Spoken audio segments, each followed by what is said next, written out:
Hello people, welcome to Himalayas astro world. मेरे astro world channel में आप सबका स्वागत है। आज जो हम रीडिंग करने जा रहे हैं उसका जो टॉपिक है वो है how will be your future wife. Okay, कल के वीडियो में मैंने गलती से बोला था how will be your future wife, लेकिन वो actually that reading was totally for your future husband. Okay guys, तो आपके जो फ्यूचर हस्बैंड है वो कैसे होंगे उसके ऊपर हमने रीडिंग बनाई थी। Specially for that video was specially for females जो कि अनमैरिड है, एंड जो भी मैरिड है, डिवोर्स है, वो भी देख सकते हैं, ऐसा कुछ नहीं है। वो अपने सेकेंड मैरिज के लिए भी देख सकते हैं कि अगला जो फ्यूचर सेकेंड हस्बैंड होगा वो कैसा होगा उनका। तो that was the last my tarot reading. अगर आपने देखा नहीं हो तो प्लीज़ देख लीजिएगा। इस टैरो सेशन में हम बस लड़कों के लिए करने वाले हैं how will be your future wife. Okay, so यहाँ पे मैंने दो पाइल्स रखे हैं।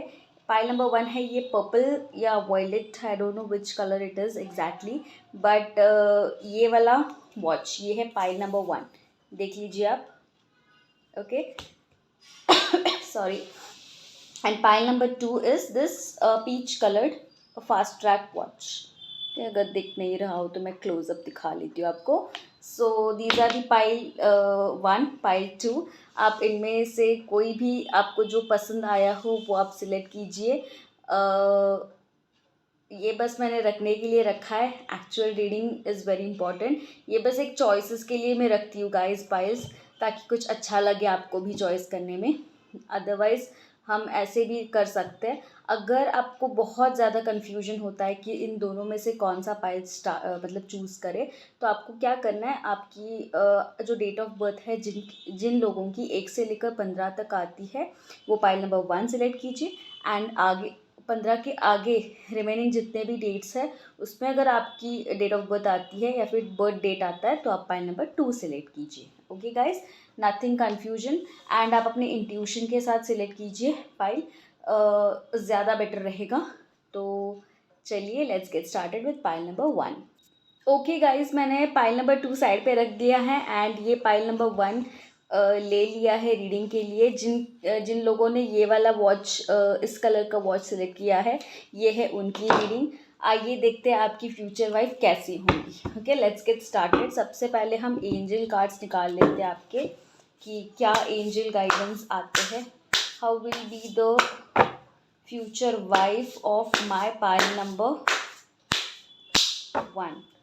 Please divine guide me. How will be the future wife of my pile number 1? Okay, acknowledgement, joy, introspection. All right. अब हम कार्ड शफल करते हैं। How will be the future wife of my pile number 1? Please divine guide me. Okay, पहला card है 6 of Pentacles का। Please divine guide me. How will be the future wife of my pile number 2? Hanged Man. Okay. How will be the future wife of my pile number 2? Queen of Swords. Okay. How will be the future wife of pile number 2? King of Pentacles. All right. Knight of Cups. यहाँ पे तो mix energy है, ज़्यादा energy pentacles की। 3 of cups. Okay, और bottom of the deck में है king of cups. All right guys, then आप रेडी हो रीडिंग अपनी सुनने के लिए? If you are ready then let's get started. How will be the future wife of pile number 1? सबसे पहले जो ज़ोडिएक साइंस मुझे यहाँ पे दिख रहे हैं सबसे ज़्यादा प्रोमिनेंट, वो है टॉरस, वर्गो कैप्रिकॉन, यानी कि वृषभ, कन्या और मकर राशि।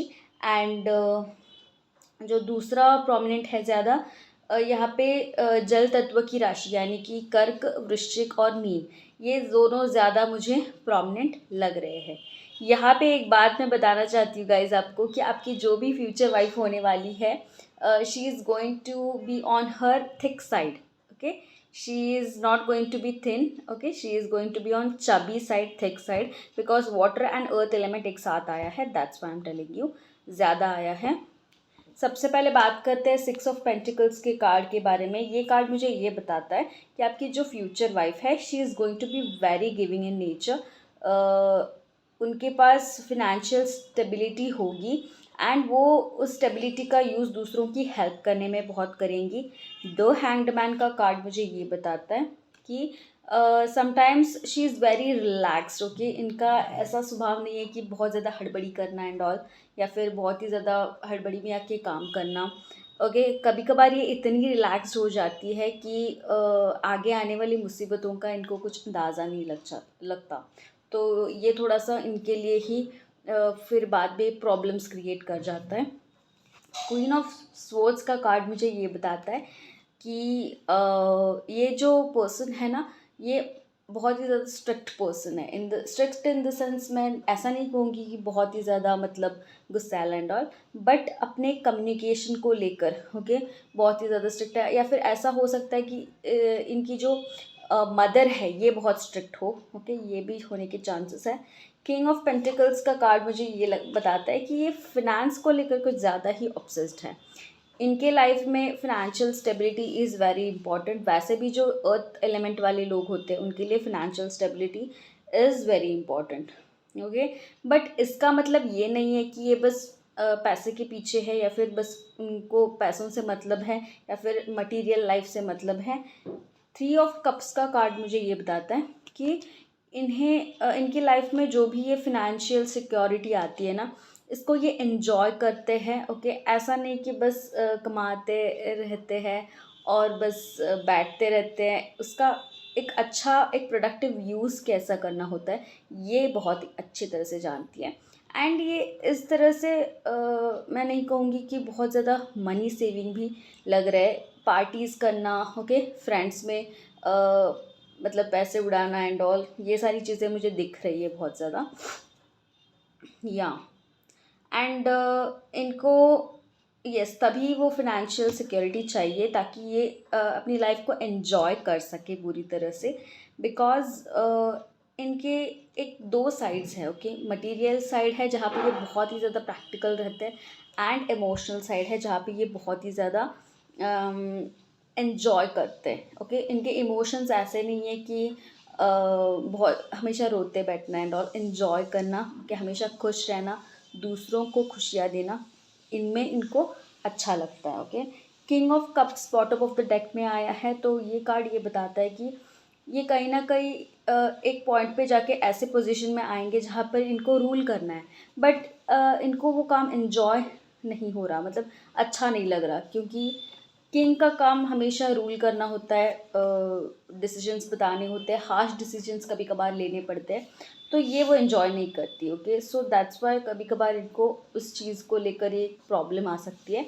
Otherwise this person is very good person, okay. जो एंजल कार्ड्स आए हैं आपके लिए वो है जॉय का, वैसे भी रीडिंग में भी आया था। बहुत ही ज़्यादा जॉयफुल पर्सन है, ये हर चीज़ में जॉय एंड एक एन्जॉयनेस ढूंढती है, ओके। एंड एक्नॉलेजमेंट का कार्ड मुझे ये बताता है कि ये हमेशा कुछ ना कुछ सीखते रहना, ओके, न्यू कुछ सीखते रहना, ये सारी चीज़ें इनको अच्छी लगती है। एंड हाँ, इनमें जो भी टैलेंट्स एंड ऑल, ये सारे बहुत ही ज़्यादा उनके ऊपर काम करते हैं। इंट्रोस्पेक्शन, ओके, का कार्ड ये बताता है कि ये हमेशा कुछ ना कुछ नया इंट्रोस्पेक्शन करना, एक चीज़ के ऊपर ज़्यादा ध्यान देना, ओके, इसके ऊपर इनका बहुत ज़्यादा रहता है। एंड हाँ, कभी कभार ये इनके एक क्वाइट स्पेस अपने आप में, एक इन्हें थोड़ा सा स्पेस चाहिए होता है जहाँ पर ये खुद का इंट्रोस्पेक्शन करते हैं, ओके। एंड सेलिब्रेशन का कार्ड तो देखो, दो कार्ड सेलिब्रेशन, एक तो एंजल का कार्ड एंड ये कार्ड, दोनों कार्ड मुझे सेलिब्रेशन के ही बताते हैं। तो डेफिनेटली इस पर्सन को, this is a party person, छोटी छोटी चीज़ों का सेलिब्रेशन करना एंड ऑल इनको बहुत अच्छा लगता है। इनको सेलिब्रेशन के लिए ऐसी कोई बड़ी चीज़ नहीं चाहिए, ओके। अगर छोटे भी कोई अचीवमेंट्स हो ना, तो इसके ऊपर इनका सेलिब्रेशन हमेशा रहता है, okay, so this was your reading pile number 1। अगर मैं लुक्स के बारे में बताऊँ तो चबी तो मैंने बताया ही है, chubby, she is going to be chubby, not on the thin side, thick side, but इतना भी थिक नहीं कि आपको मतलब बहुत मतलब ज़्यादा मोटी लगे, ऐसा नहीं, she will B chubby. Okay, and look wise she'll look very strict on her face, but she'll be very joyful from inside. Okay, सो या हाइट भी मुझे मीडियम लग रही है, ज़्यादा टॉल नहीं लग रही, मीडियम ही लग रही, yes. So guys this was your reading. अगर आपको अच्छा लगा हो then please hit the like button, share my videos as much as possible, and subscribe my channel guys. Take care, bye, see you with next reading in pile number 2. Okay guys, जिन्होंने pile number 2 select किया है, ये peach colour का जो watch है ये वाला select किया है अगर आपने, तो this is your reading. Okay, peach colour का, दिस इज़ पाइल नंबर 2। पहले हम सबसे पहले इनका जो एंजल मैसेजेस इनके लिए आते हैं वो हम निकाल लेते हैं। ओके गाइस,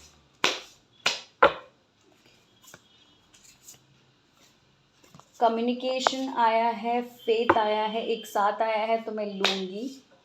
अगर कार्ड्स अचानक आ जाते एक साथ लग बाई चांस तो मैं लेती हूँ। Fun, okay, mercy, all right. अब हम इनका टैरो कार्ड निकालते हैं। How will be the future wife of my pile number 2?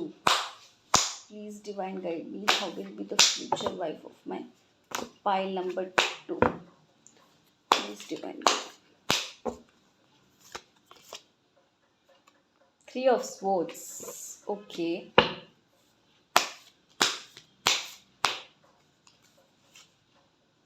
Oh my god, the lovers. All right, pile number 2, interesting. 9 of Pentacles, okay. How will be the future wife of my pile number 2? Knight of Pentacles,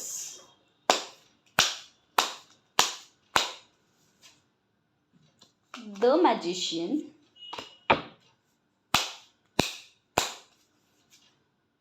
Seven of Cups, okay, and the bottom of the deck में है 5 of Wands, okay. ये card तो हमेशा आता है, सबके reading में आता है। ओके गाइज, आप लोग रेडी हो अपना रीडिंग सुनने के लिए? अगर आप रेडी हो देन लेट्स गेट स्टार्टेड। सबसे पहले मैं एक बात जो मैंने नोटिस की वो ये है, जो पहला ही कार्ड आया है 3 of Swords का, तो ये कार्ड मुझे ये बताता है कि आपकी जो वाइफ है ना, इनका पास्ट लाइफ में कुछ ब्रोकन हार्ट दिख रहा है, तो कुछ ना कुछ इनका रिलेशनशिप शायद टूट गया हो, या फिर इनका दिल बहुत लोगों ने तोड़ा हो। ओके, जो दिल है वो टूटा हुआ है, तो that's the thing, not actual टूटा हुआ है, बट येस बहुत ज़्यादा दुखा है दिल, yes, that is one case. Second thing I have the lovers, the magician. दो जो मेजर अरकाना कार्ड्स आज तक किसी के रीडिंग में नहीं आए, आज पहली बार आए हैं, that's why I am so happy. एक second, that's why am so happy. So the lovers का कार्ड मुझे ये बताता है कि आपका आपकी वाइफ के साथ ना कहीं मुझे ट्विन फ्लेम कनेक्शन या फिर सोलमेट कनेक्शन दिख रहा है। अब ये soulmate connection, twin flame connection है क्या, ये अगर आपको जानना हो तो आप गूगल कर दीजिए, या फिर मैं किसी दिन इस टॉपिक के ऊपर अलग से बात करूँगी। तब के लिए I tell you that one thing कि सोलमेट कनेक्शन यानी कि आपका इनके साथ मतलब एक पास्ट लाइफ कनेक्शन हो सकता है, या फिर एक ऐसा कनेक्शन जो हमेशा टूटता हो फिर से जुड़ता हो, टूटता हो जुड़ता हो, ये ट्विन फ्लेम कनेक्शन है। एंड इनका आपकी ना सोल से एक कनेक्शन है, मतलब समझो, ऐसा बोलते हैं ना, मैं अभी शॉर्ट में बताती हूँ। अगर आपको कोई चीज़ चाहिए हो लेकिन आपने बोली ना हो, लेकिन वो उस टाइम पे ना बिना बोले ही ला देते, ओके, दूसरा जो पार्टनर होता है वो, ओके, दो पार्टनर में से, तो बिना बोले ही बातें समझ आना, ये सारी चीज़ें हम सोलमेट कनेक्शन में बोलते हैं। सो ऐसा कनेक्शन आपकी वाइफ के साथ आपका होने वाला है। 9 ऑफ पेंटिकल्स का कार्ड जो है वो बताता है कि आपकी जो वाइफ है, she is going to be really very stable, she is going to be independent, and हाँ, उनको जो है यस, ऐसा कभी टाइम आया नहीं कि किसी से मांगना पड़े। She is financially very independent. Night of pentacles का भी कार्ड मुझे ये बताता है। मैजिशियन का कार्ड मुझे ये बताता है कि आपका जो रिलेशनशिप है ना इनके साथ, it is going to be like a magic, literally magic. And this person is all rounder. Okay, मैं बताती हूँ आपको, ऐसा ऐसा कोई भी काम नहीं है जो इनसे होगा नहीं। ओके, हर चीज़ में एक्सपर्ट होंगे। कई कबार ना इनका थोड़ा क्या हो सकता है, इनको हर चीज़ चाहिए, हर चीज़ का नॉलेज चाहिए। ओके, इस चक्कर में ना 7 ऑफ कप्स का कार्ड मुझे ये बताता है, इस चक्कर में कभी कभार ना ये जो मायावी जाल होता है ना, इसमें कभी कभार फंस सकती है एंड इल्यूजन में आ सकती है। ओके, देखो इस पर्सन को सारी चीज़ें चाहिए, यहाँ पे सारी चीज़ें रखी अगर आपको दिख रही, तो उसके अकॉर्डिंग मैंने बताया आपको। तो कई कबार ये इनके लिए थोड़ा सा कन्फ्यूजन ला सकता है या फिर थोड़ा सा प्रॉब्लम ला सकता है। Otherwise she is all rounder. इनको हर एस्पेक्ट ऑफ द लाइफ के बारे में जानना है, इनको सारी चीज़ें चाहिए अपनी लाइफ में। ओके, एंड यस, और अगर आप लव मैरिज के बारे में सोच रहे हो तो यस, लव मैरिज भी इंडिकेट करते हैं ये कार्ड्स डेफिनेटली। पिछले कार्ड्स में तो it was like arrange marriage itself, but इस कार्ड्स में मुझे दिखता है हालांकि इन्होंने अपने पास्ट लाइफ में ना बहुत ही ज़्यादा हार्ट ब्रेक्स मतलब ये किए हैं, फील किए हैं। दैट्स वाई अब इनके साथ वैसा ही मतलब आप एक्सपेक्ट कर सकते हो, ऐसा मैं नहीं कह सकती, बिकॉज थोड़ा सा इनको अभी नॉर्मल होने में टाइम लगेगा, ये टाइम लेंगी। लेकिन यस, जब भी नॉर्मल होंगी she will be very good to you. इनका जो कम्युनिकेशन है वो बहुत अच्छा रहेगा, आपके साथ कम्युनिकेशन स्किल्स इनके अच्छे रहेंगे। एंड इनको ना एक भगवान के ऊपर भले ही कितना भी इनके साथ हार्ट ब्रेक हुआ हो, ओके, लेकिन एक अंदर का जो एक बच्चा है ना, ये मरता नहीं है इनका, तो ये मुझे लग रहा है। एंड इनका ना एक फेथ हमेशा बना रहता है भगवान के ऊपर, तो ये भी मुझे कार्ड बताता है। यस, इनका फेथ बहुत पावरफुल है एंड एक लाइफ में ना ये फन लविंग है एंड बहुत ही मस्ती मजाक में रहते हैं। भले ही इनके दिखाते नहीं है ऊपर से, भले ही इनका अंदर से कितना ही क्यों ना हार्ट ब्रेक हुआ हो, ये दिखाते नहीं है। एंड मर्सी, ओके, ये जो इंसान है ना, इन्होंने बहुतों को माफ़ भी किया है। मैं ये जो हार्ट ब्रेक बोल रही हूँ, ये बस रिलेशनशिप का हार्ट ब्रेक नहीं बोल रही, ये हार्ट ब्रेक कोई भी हो सकता है अदर रिलेशनशिप में। ओके, किसी मतलब इन्हीं के फैमिली मेम्बर से कोई इनको धोखा मिला हो, ऐसा भी हो सकता है। लेकिन इसका मतलब ये नहीं है कि ये पकड़ के बैठते। मर्सी का कार्ड मुझे ये बताता है कि कहीं ना कहीं इनमें ना एक माफ़ करने की टेंडेंसी बहुत ज़्यादा है। तो जब भी ये खुद माफ़ करते हैं ना दूसरों को, तो इन्हें भी खुद बहुत लाइट फील होता है। और आप देखना गाइस, जब भी आप माफ़ करना सीख जाते हो ना, तो आप अंदर से खुद भी बहुत लाइट फील करते हो, तो आपको कभी ग्रजेस रखने नहीं है। तो ये इंसान बिल्कुल वैसी है, कभी ग्रजेस रखेंगी नहीं, चीज़ों को माफ़ करके आगे बढ़ेंगी एंड लाइफ में खुश रहेंगी। एंड जो साइंस मैंने बताया नहीं ना, हाँ, जो साइंस यहाँ पे मुझे ज़्यादा प्रोमिनेंट लग रहा है, it's definitely going to be water signs. Okay, Cancer, Scorpio, Pisces. Okay, so water science ज़्यादा परमानेंट है यहाँ पे, बिकॉज यहाँ पे भी बहुत ही ज़्यादा इमोशंस का ही खेल है। सो एंड हाँ, लुक वाइज अगर देखा जाए ना, तो she look younger than her age. Okay, the lovers का कार्ड जो होता है वो जेमिनाई रिप्रेजेंट करता है। एंड यस, शी मतलब अगर उनकी एज 30 हो तो शी लुक लाइक 20-25। ओके, एक 5-10 साल तो कम लगेंगी than her age, that's the thing. And she'll be looking very smart, magician का कार्ड भी बताता है। एंड यस, स्मार्टनेस ओवरलोडेड है एंड ब्यूटी भी है overloaded. So that's the thing. अगर आपसे रेजोनेट नहीं, आपसे अभी रेजोनेट थोड़ी ना करेगा, ये तो फ्यूचर वाइफ के लिए है। लेकिन अगर आपको अच्छा लगा हो तो hit the like button, share my videos अगर आपको अच्छे लगे हो अपने फ्रेंड्स में, फैमिली में। And subscribe my channel guys, it will help me grow. And अगर आपकी तरफ से भी मुझे कुछ रिस्पॉन्स आए कमेंट्स के थ्रू, अगर आप लाइक्स ज़्यादा देते हो, सब्सक्राइब करते हो, तो और भी मैं ज़्यादा वीडियोस बनाऊंगी। So that was the thing. Then till then, bye bye, take care. और हाँ, नेक्स्ट वीडियो आपको क्या चाहिए ये आप मुझे सजेस्ट कीजिए। मैं हर वीडियो में आपको पूछती हूँ, लेकिन किसी से मुझे रिप्लाई नहीं आता कमेंट सेक्शन में। तो कोई भी टॉपिक हो आपको, अभी टैरो ही नहीं, एस्ट्रो से रिलेटेड कोई टॉपिक हो, नक्षत्र सीरीज से हो, या फिर ट्रांजिट से रिलेटेड अगर आप वीडियो चाहते हो, ओके, अभी जुपिटर सैटर्न मार्स का जो ट्रांजिट हो रहा है उससे रिलेटेड कुछ चाहते हो वीडियो, तो भी आप बता सकते हो कमेंट सेक्शन में। अगर आपको पर्सनल कंसल्टेशन चाहिए, ओके, कोई भी वैदिक कंसल्टेशन या टैरो रीडिंग, तो आप कॉन्टैक्ट कर सकते हो over the number which is provided to description box. Okay, then bye bye, take care, be happy, be healthy.